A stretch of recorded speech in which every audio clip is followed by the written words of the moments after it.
Omulimu gw'okwokya ebyuma nga gumanyiddwa nga ogwa welding gwe gumu ku mirimu emingi egyetaniddwa bannayuganda ensangi zino naddala abavubuka nga bano bagezaako okulwanyisa ebbula ly'emirimu eryeyongedde ensangi zino ssaako n'obumenyi bw'amateeka. Olunaku olwaleero tusobodde otunuulira abantu ab'enjawulo abakola omulimu guno era nga mu bitundu eby'ennakawa abamu ku bavubuka abangi abakola omulimu guno gye tubasanze nga wano Kawoya Abu ng'omu ku bano asizizza n'ategeeza ebimu ku byamuwaliriza ogenda mu maaso ng'akola omulimu guno.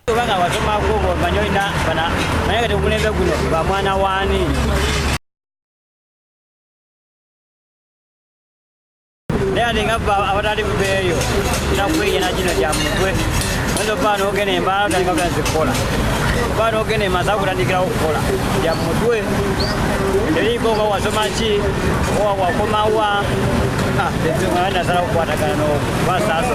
Ono alaze obwennyamivu olw'obutabeera na bbeeyi yankalakkalira erina okutundibwako ebintu bino nga kino kiremesezza emirimu gyabwe okutambula obulungi.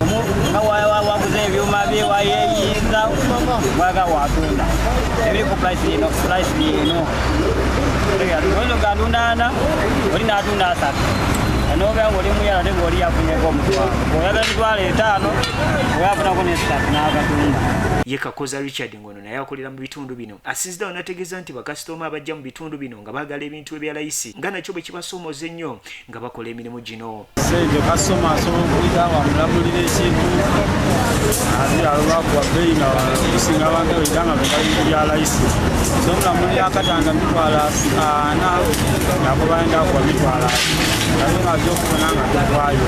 Ono bw'ati wagasseeko n'ebbeeyi y'amasannyalaze eri waggulu n'ebintu ebirala wabula n'ategeeza nga n'omulimu guno bwe gumuyambye okutambuza obulamu bwe okugenda mu maaso obulungi. Oyo yajja ino mite baatuleetera bulungi kaseera bukuba kuleeta ow'amasannyalaze okunyina wangulayika mitwalo 5 okubaako alisa okubona nga wiiki osipendinze sente eningi nga buli mwezi okuba nga osipendinze sente eningi nga buli wiiki amasannyalaze akuba weza wamawawuma okuyita okunyina kumujja okuteeramu ate okumaliza omwezi nga sente kiira eningi ate nga n'ibenti ya bbeeyi olwate okumaliza ng'ozira olikolera muloozi sente nazimba ennyumba tikapangisa abaana nsomesa bwekyo nfuna ekyokulya nsobola kutwaawo nga tufuna ekyakulya.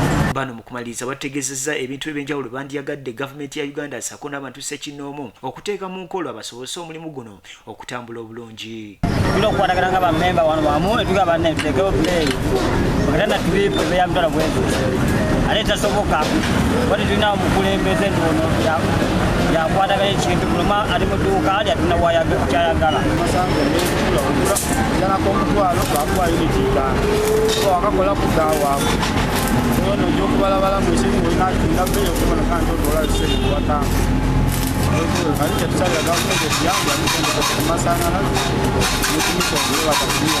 Wanguzi Yusuf, Gugudde TV, agaguddewo.